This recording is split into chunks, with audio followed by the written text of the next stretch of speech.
Indonesia's football president has told Al Jazeera that they are a sleeping giant as they aim to host the World Cup in 2038. Their under-23s play their first ever Asian Cup quarter-final later, just 2 wins away from a place at the Olympics. Tom Seisland reports. But we think that in Indonesia we know, of course, that the first in the heart of the fans is Timnas Garuda.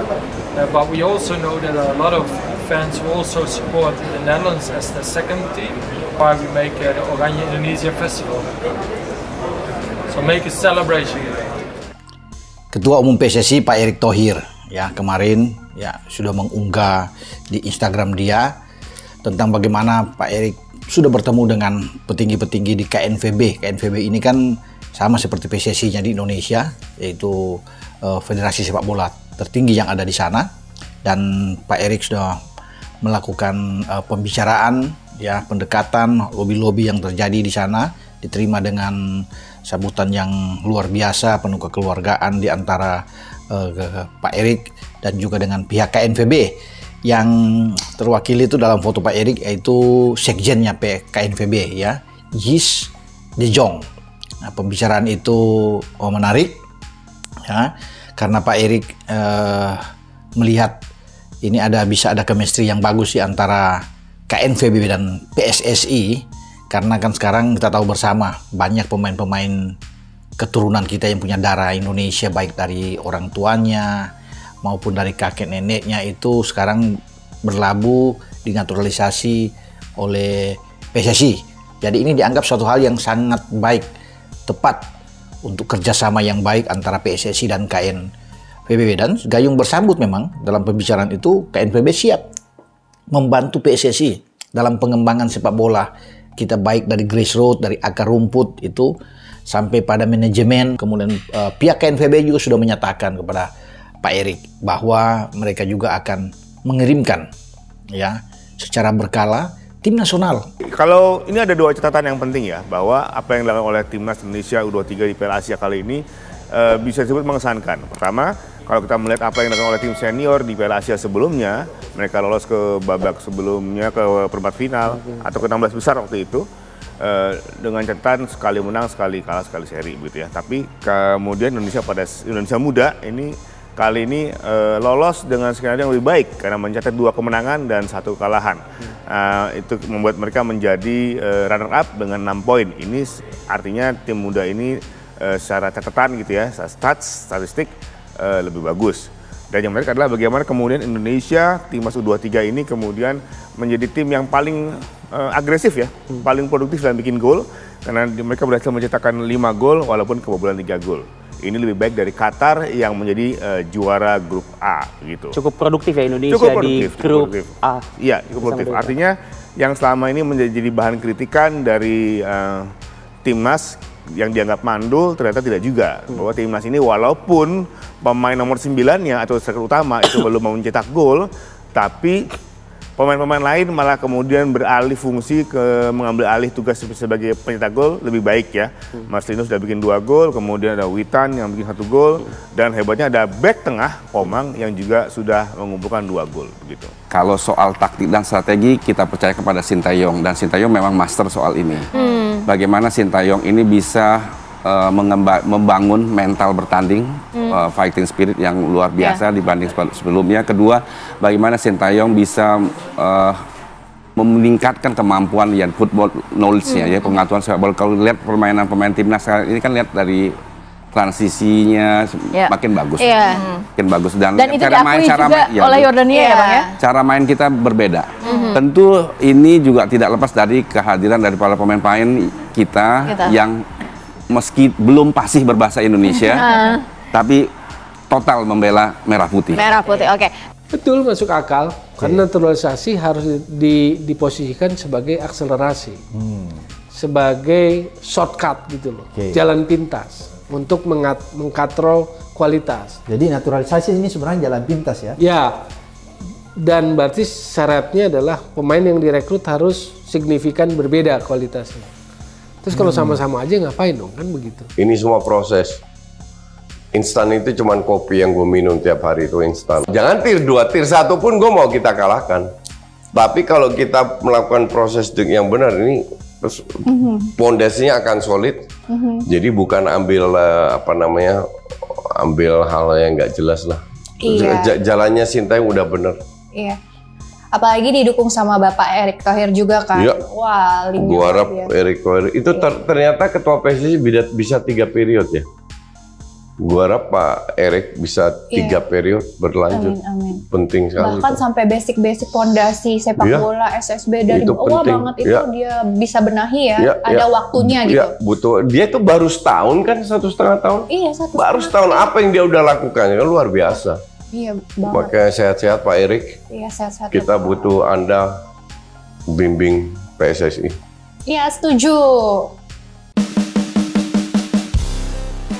Sebelum lebih lanjut, jangan lupa klik tombol jempolnya, karena jempol kalian adalah bukti kalian cinta Timnas Indonesia.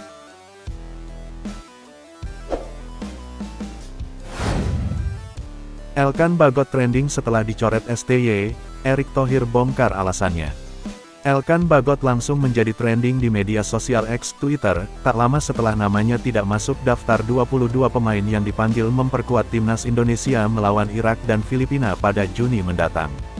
Sebagian besar warganet menyayangkan pemain tertinggi di skuad Garuda itu tak dipanggil di laga penting menuju Piala Dunia 2026. Sebelum dicoret, pelatih Sintayong kecewa karena Elkan Bagot dianggap mengabaikan panggilan untuk laga perebutan tiket ke Olimpiade melawan Gini. Seperti diketahui, Indonesia akhirnya gagal ke Olimpiade Paris setelah dikalahkan Gini 1-0 melalui penalti kontroversial. Saat ditanya wartawan tentang Bagot menjelang laga kontra Gini, Sintayong dengan nada kesal meminta wartawan untuk mencari tahu informasi pemain Ipswich Town tersebut. Asisten pelatih Nova Arianto mengatakan keputusan tidak memanggil Elkan Bagot sepenuhnya berada di tangan Sintayong. Itu keputusan Coach Sin, ujar dia tanpa mau membeberkan alasannya. Ketua Umum PSSI Erick Thohir juga tidak berkomentar panjang tentang absennya Elkan Bagot di laga penting Timnas Indonesia ini. Padahal selama ini bek bertinggi badan 196 cm tersebut selalu menjadi langganan Timnas, termasuk dalam laga kontra Irak di Basrah kalah 1-4 dan Filipina 1-1 dalam kualifikasi Piala Dunia 2026 beberapa waktu lalu. Erick Thohir mengatakan klub Elkan memang tidak melepasnya untuk Piala Asia U23 karena bukan termasuk kalender FIFA. Ketika itu klub Bristol Rovers masih membutuhkan tenaga Elkan Bagot untuk mengarungi Liga 3 Inggris. Tapi saat Elkan kembali dipanggil untuk memperkuat timnas melawan Gini di mana dua pilar, Rizky Ridho dan Justin Hubner absen, yang bersangkutan tidak merespons. Padahal ketika itu masa peminjaman di Bristol Rovers sudah berakhir dan klub Ipswich Town telah promosi ke Premier League. Memang Elkan tidak dilepas sama klubnya di Piala Asia U23. Tapi ketika terakhir di playoff dia memutuskan untuk melakukan kegiatan lain, yaitu saya tidak bisa komentar karena itu kan hak pribadi, ujar Erick Thohir dalam wawancara bersama Rossi di Kompas TV.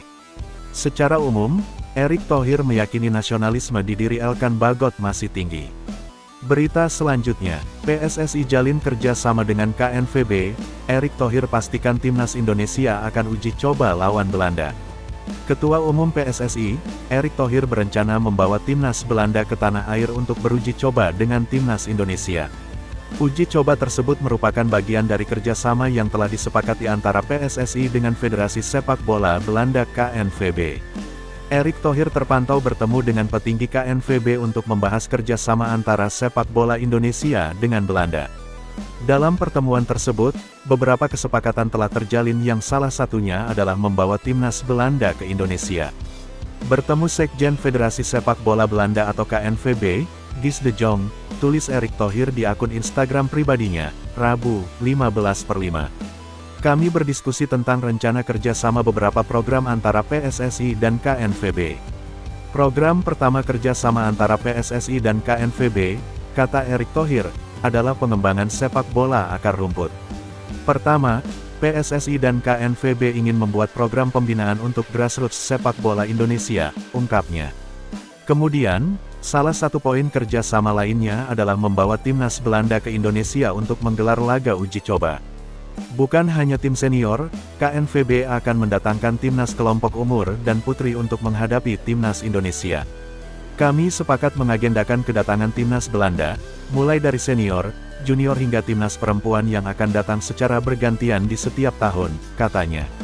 Erick Thohir pun menegaskan bahwa KNVB akan membantu meningkatkan kompetisi domestik di Indonesia, serta membuat program yang bisa meningkatkan kualitas liga dari segi manajemen, katanya.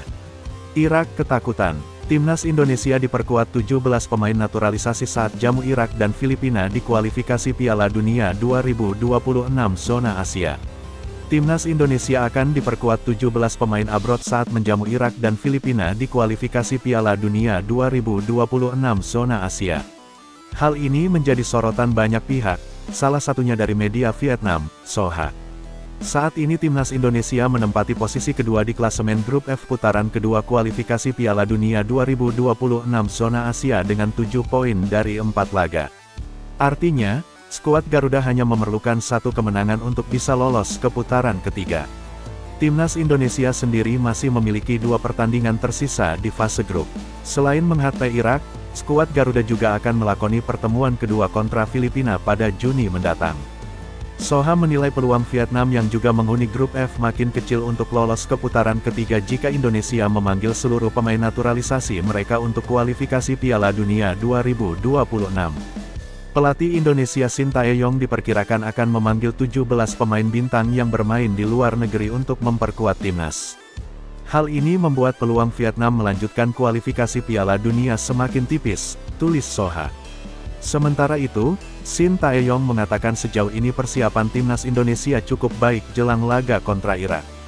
Juru taktik asal Korea Selatan itu pun tak ragu menargetkan kemenangan atas singa Mesopotamia. Persiapan baik dan ada 2 pertandingan di Juni nanti. Saya akan berusaha semaksimal mungkin untuk mendapatkan kemenangan di 2 pertandingan nanti, kata Sintayong. Berita selanjutnya, tak nyangka, Sintayong jadi viral di Korea gegara ini. Pelatih tim nasional Timnas Indonesia, Sintayong, ternyata masih jadi topik perbincangan hangat di negara asalnya, Korea Selatan. Sorotan publik terhadap pria berjuluk STY tersebut tak lain karena keberhasilan sang pelatih membawa kemenangan bagi Timnas Indonesia U23 atas Korea Selatan dalam babak perempat final Piala Asia U23 di Stadion Abdullah bin Khalifa, Doha, Qatar, Jumat tanggal 26 April tahun 2024. Laga itu memang sudah lewat lebih dari 2 pekan lalu, namun menurut Manager of Global Strategy Team di Yonhap News Agency, Wang Sun-ik, Sintayong masih jadi topik hangat di sejumlah media Korea Selatan. Salah satu isu yang sedang hangat adalah seputar olahraga. Kalian pasti tahu Coach Sin, kata dia, saat menerima delegasi sejumlah jurnalis asal Indonesia di kantornya, Senin, tanggal 14 Mei tahun 2024. Pertemuan dengan Wang merupakan bagian dari rangkaian program, Indonesia Next Generation Journalist Network on Korea, kerjasama antara Korea Foundation dan Foreign Policy Community of Indonesia, FPCI. Topik soal Sintayong juga muncul saat pertemuan dengan anggota DPR Korea Selatan Kim Gi-hyun. Menurut dia, sejak kekalahan Korea atas Indonesia, yang membuat mereka gagal tembus Olimpiade Paris 2024, banyak publik mengkritik pelatih timnas Korea. Meski begitu, tak ada komentar negatif yang dialamatkan kepada Sintayong.